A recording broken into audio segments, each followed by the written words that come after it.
Alright, sorry, I had a quick little interruption there. Sorry to cut the video short. Anyway, Obama goes on to win and becomes the first black president ever. The Republican, like I said, Republicans were hurt by the views of Bush and his administration. In the lame duck time Bush was in office, he did help extend the bailout money at Obama's request to help some failing automakers like GM and Chrysler. So there was kind of a working period with Bush and Obama there to keep the economy going with the bailout. So Obama will also continue the bailouts as well too. All right, executive orders. Obama began a process of closing the prison at Guantanamo, but never finalized it in 8 years. He formally banned torture in the wars through executive order. He also expanded stem cell research and ended restrictions on federal funding of overseas health organizations that provided abortions. So he expanded stem cell research and ended restrictions on federal funding of overseas health organizations that provided abortions. Then you have economic actions.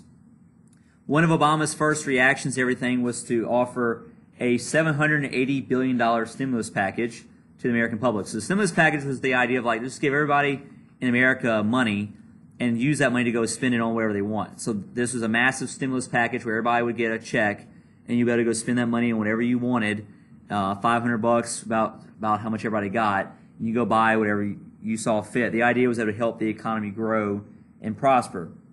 He hoped it would increase production, consumer spending, employment. It did make some immediate relief, but it failed to make long-term growth. Businesses were afraid to make hires if Obama would end the Bush tax cuts.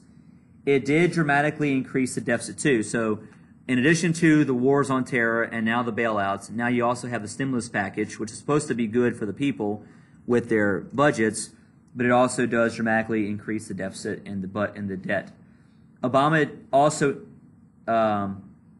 expanded more of the TARP or the bailout money funds to buy a lot of the bad mortgages and restore banking confidence as well too. So deeper and deeper into debt we go. Then you have the health care reform in 2010. This is where Obama succeeds where the Clintons could not in 93. Obama tried to make universal health care and a government option. This is something that's been talked about since Truman back in the 40s. Supporters believed it would cover all citizens. Critics said it was unaffordable and would diminish the quality of health care. But Obama was able to make a compromise deal called the Affordable Health Care Act in 2010, or as it's more commonly called, Obamacare.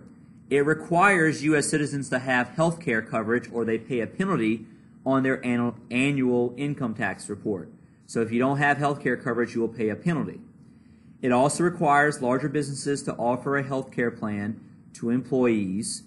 It creates a states-based exchange program through which small businesses and individuals can buy coverage at cheap rates and allows you to get coverage regardless of previous conditions. So that's the biggest thing here is that it allows individuals to buy health care insurance at cheap rates. So it's not government-provided health care. The government provides some subsidies towards these health care programs, but the idea is that basically the companies themselves are forced to offer cheap options. The downside is that, you know, they said that premiums would not go up, but in reality they did. So like if you are paying health care already, you have to pay more health care insurance costs because you have to now help offset all the people who can't afford health care on health care as a result.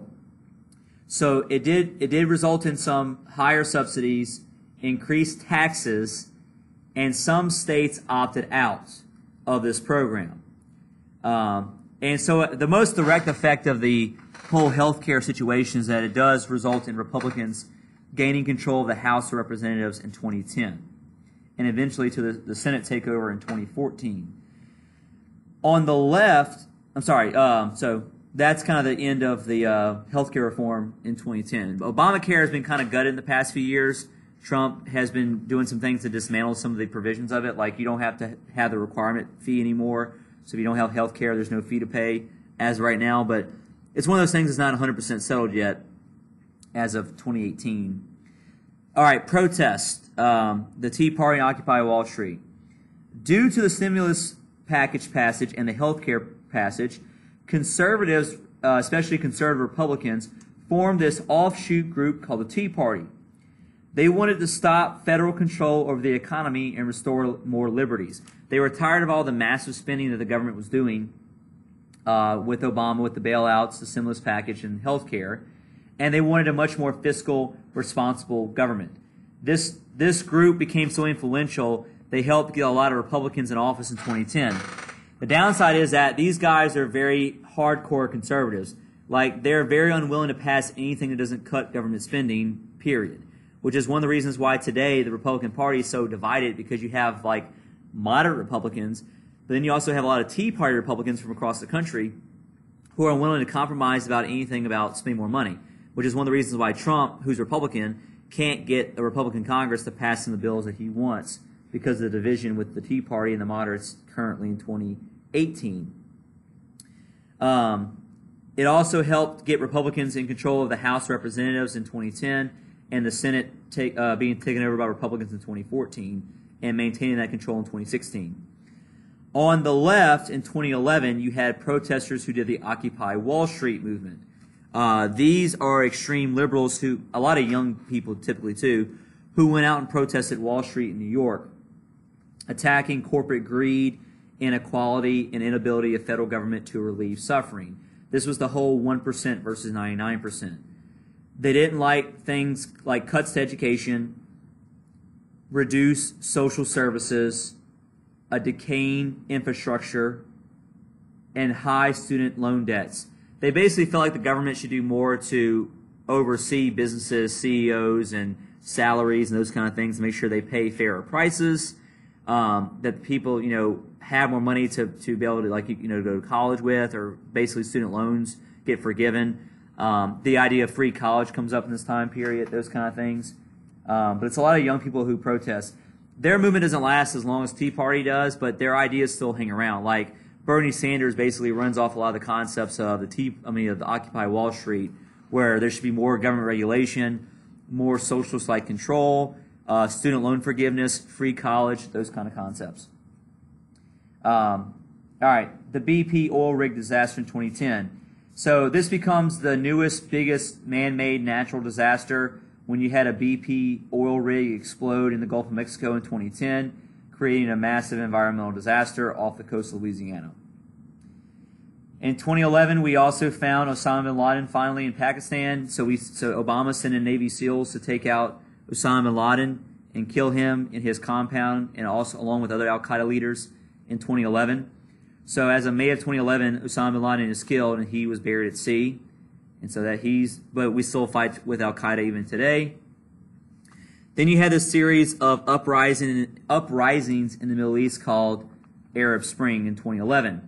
In 2011, a series of anti-government protests or uprisings and armed rebellions spread across the Middle East.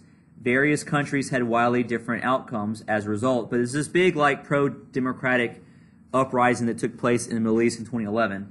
I'm going to name some of the countries, but you don't need to know which ones had the revolutions.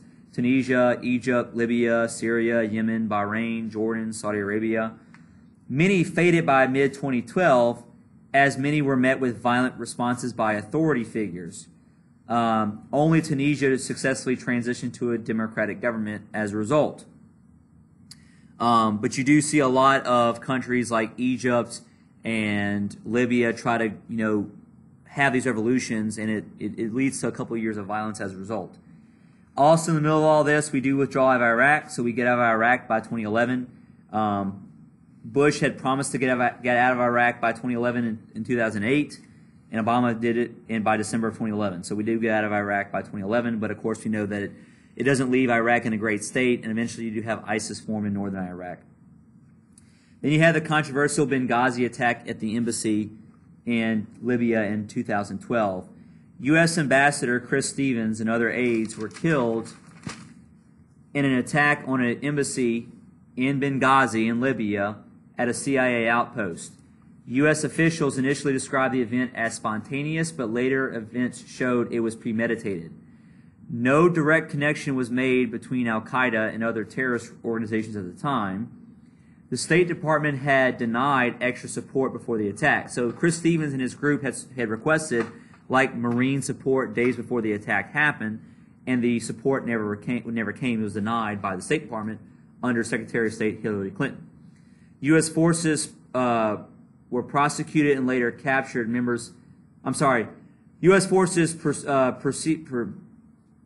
went after and later captured the members involved in the Benghazi attack. So we did get the guys involved eventually in this, but it did kill the ambassador, Chris Stevens, and a few other Americans there. There's a movie called 12 Hours by Michael Bay, which is about all this. But basically, the government, knew that there was requests for help, but didn't do anything about this. This almost hurt Obama's chances of winning re-election in 2012. It does hurt Hillary Clinton in 2016 when they bring it back up against Trump. For his re-election, Obama runs against Republican governor from Massachusetts, Mitt Romney. The debate revolved mostly around the domestic issues in the economy, because the economy was still not in great shape. You still had high unemployment at 9%. But the future of social insurance programs and Obamacare were also debated too. Romney didn't do much to win over non-male, non-white voters, and so he lost against Obama. And the last thing that we need to talk about is the federal debt.